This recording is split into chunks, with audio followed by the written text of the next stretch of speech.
Why do your favorite hobbies suddenly feel empty and meaningless after a spiritual awakening?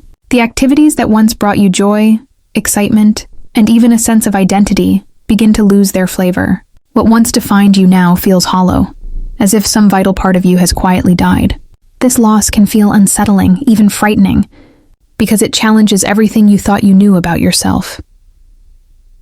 Carl Jung often warned that awakening is not only about light, bliss, or higher states of consciousness.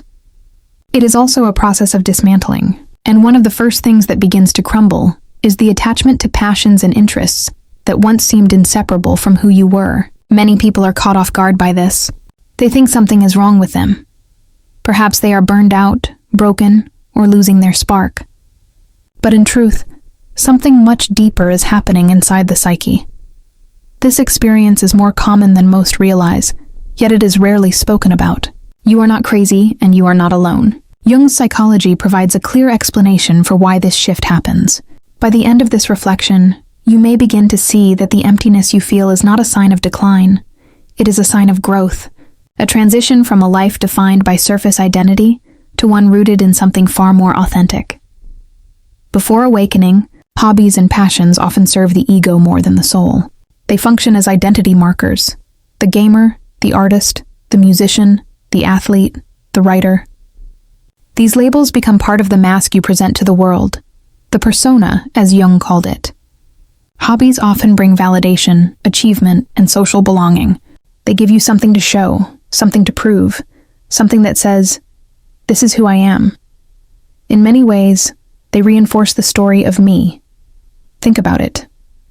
Playing to win, creating art for recognition, or excelling in a skill often brings a thrill because it strengthens that mask, that carefully built identity. But awakening begins to crack this mask.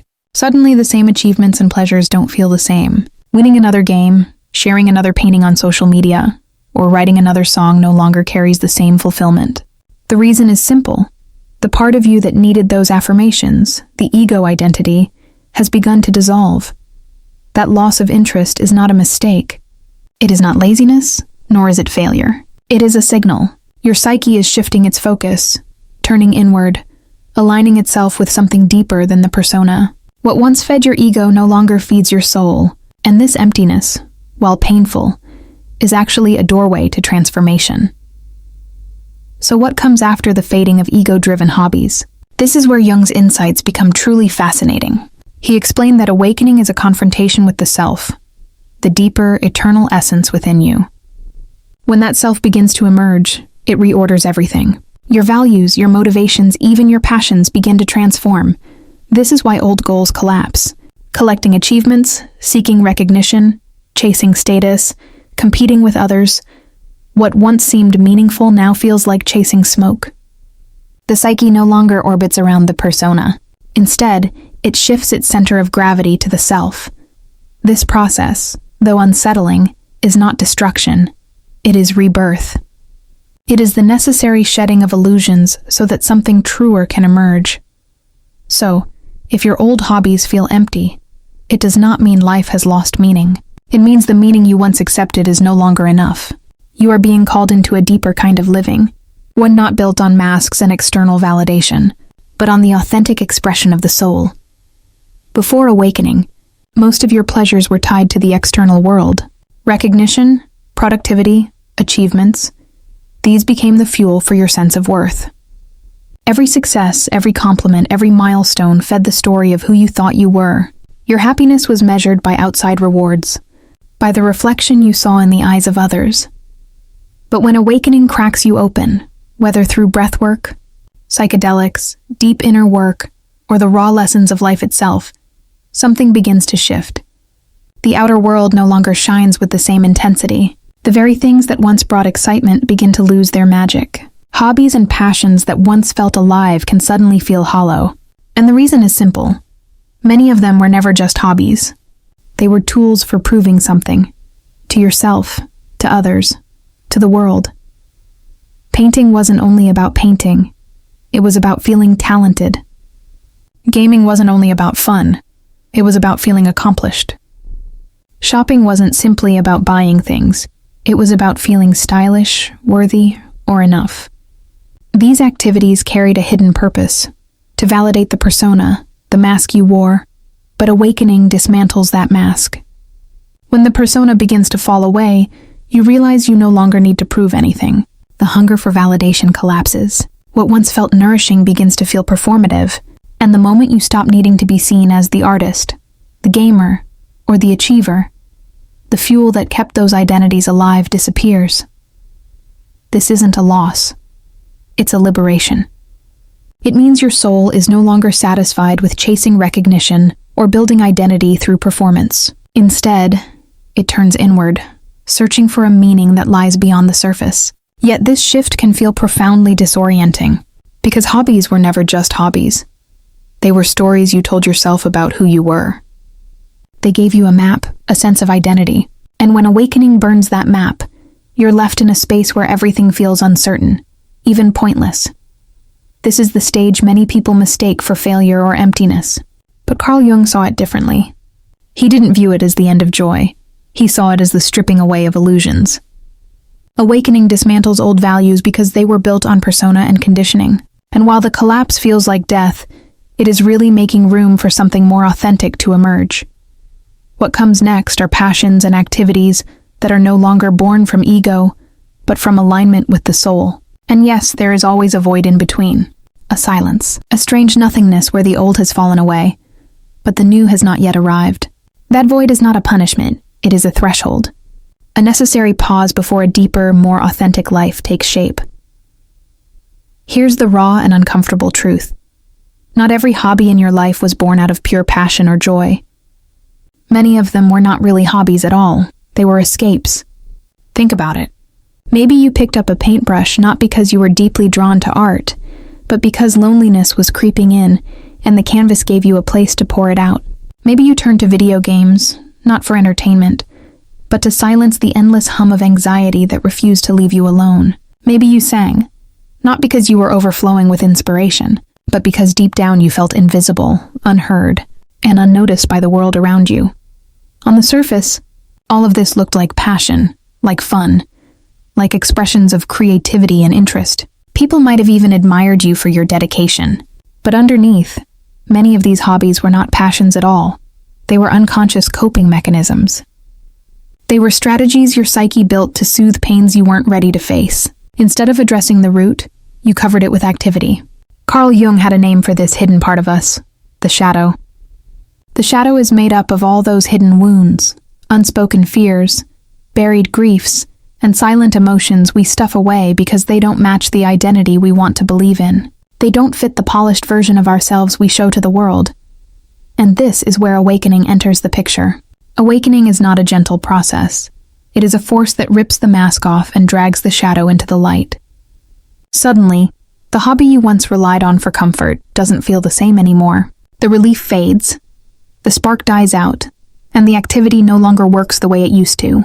That's because it was never really about the hobby in the first place. It was about avoiding the storm of feelings you kept buried beneath the surface.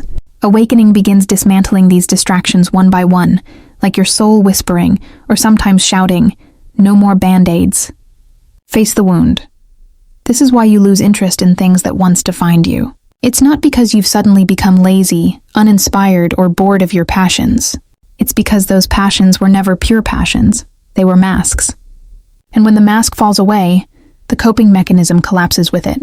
That collapse is often brutal. Suddenly you find yourself stripped bare, without the shield of hobbies or distractions. You cannot run anymore. You cannot hide in busyness. You are forced to sit with your shadow.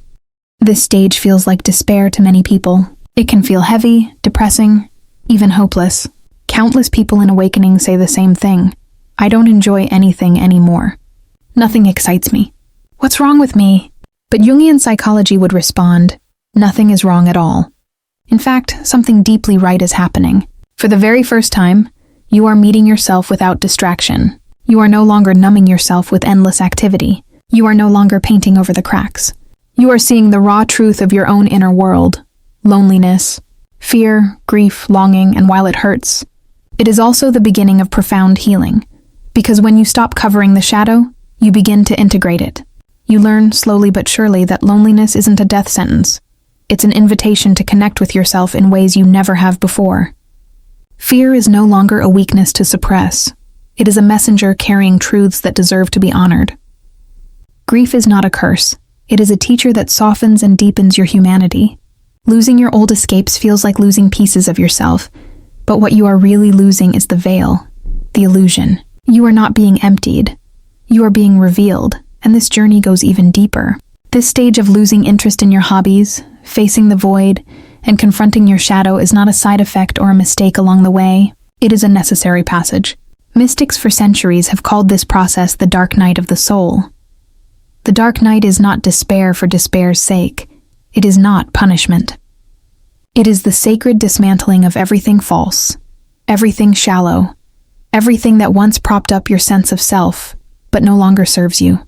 Jung would describe it as the collapse of the old psychic order, the structures, meanings, and beliefs that gave you a false sense of stability. It is the unraveling of the old so that something deeper, more authentic, can be born. There comes a moment on the path of awakening when the structures of your life begin to unravel.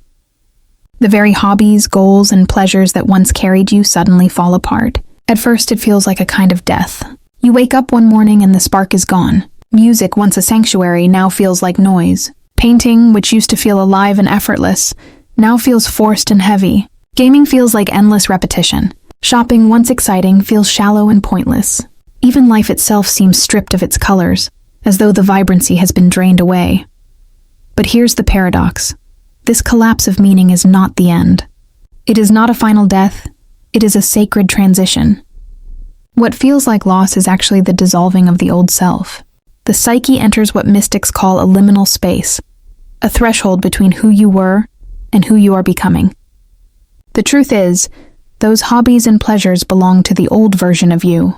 They were tied to the persona, the mask you wore to move through the world. And when the mask falls away, those activities no longer fit. That is why everything feels dead and empty. Life hasn't lost meaning. It's just that the old meaning system has collapsed. You cannot force yourself back into those patterns. You cannot reattach a mask that your soul has already outgrown. Jung compared this transformation to the ancient art of alchemy. In alchemy, the first stage is called the nigredo, the blackening, the dissolving, the breaking down of old matter so something new can emerge. Spiritually and psychologically, this is the dark night of the soul. It is not a punishment, but a purification. It is the burning away of what no longer serves you, the shattering of illusions, so that new gold can be born. As painful as this void feels, it serves a profound purpose.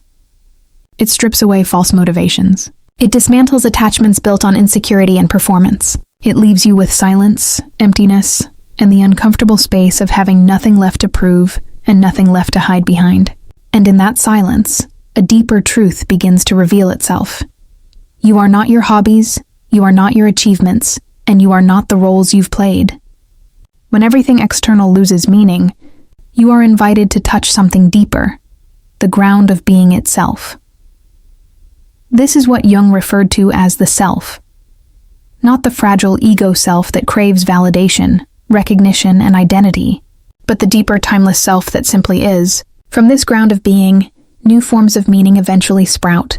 But this time, they are not born of ego. They are born of the soul. This is what Jung called individuation, the sacred process of becoming whole, of uniting the fragmented parts of yourself, of living from your authentic center. So, losing your old hobbies is not the death of creativity. It is the clearing of the field so that true, authentic creativity can grow. Perhaps painting returns, not as a way to display your skill or prove your worth, but as a form of meditation, a dialogue with silence. Perhaps music returns, not as performance, but as a direct expression of your soul. Or perhaps entirely new passions emerge: gardening, writing, walking in nature, tending to stillness. These are not hobbies in the old sense of distraction or escape. They are expressions of your being. When individuation begins, joy shifts. No longer is it about doing in order to achieve. It becomes doing in order to be. The activity itself is nourishment. It is no longer a mask, but a mirror of your essence. So what would Jung suggest if you find yourself here, stuck in the void, grieving the loss of your passions? He would say, be patient with the void. Do not rush to resurrect what has already died. Do not force old hobbies back into your life, because they no longer fit the self you are becoming. Instead, allow the emptiness. Sit with it, respect it as a necessary part of the process. Experiment gently with new expressions. Write your thoughts, walk in nature, embrace silence. Try unfamiliar forms of art. Let the deeper self guide you, instead of the restless ego. Ask yourself a question that can change everything. Was this hobby feeding my soul, or was it feeding my persona? The answer to that question alone can bring clarity and peace. Trust the process of individuation. Something new will emerge, but only after you've let go of what no longer serves.